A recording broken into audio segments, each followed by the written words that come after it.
ஜெயிச்சா நல்லா இருக்கும், மக்களுக்கு நல்லது பண்ணுவாங்கன்னு நினைக்கிறீங்க? விஜய் கண்டிப்பா. கான்பிடண்டா இருங்க சார், நல்லதே நடக்கும் சார்.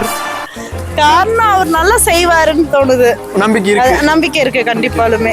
இப்ப மக்களுக்கு இலவசங்களுக்கு கொடுக்குறாங்கல்ல, அது மக்களுக்கு இலவசம் இல்லாம இருக்காது. ரேட் எல்லாத்துக்கும் கம்மி பண்ணாவே நல்லது.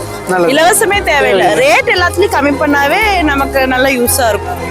அதனால 5000 கொடுக்குறேங்கிறாரு, இன்னொரு 10000 கொடுக்குறேங்கிறாரு. அது நம்ம காசு தாங்க, அவங்க ஒண்ணும் தனியா வச்சு 10 லட்சம் கோடி கடன்ல இருக்குங்க. அது கடன் இருந்தும் அது நம்ம இப்ப எல்லாத்துலயும் ரேட் ஏத்துறாங்கல்ல. கேஸ் சிலிண்டர்ல இருந்து பெட்ரோல்ல இருந்து எல்லாத்துலயுமே ரேட் ஏற்றி அதுல இருந்து அமௌண்ட் எடுத்துதான் நமக்கு திருப்பி கொடுக்குறாங்க. அதுக்கு நம்ம இலவசமே தேவையில்லை. அது எல்லாமே நமக்கான லோ பட்ஜெட்ல கொடுத்தாவே நமக்கு ஃபைன் தான்.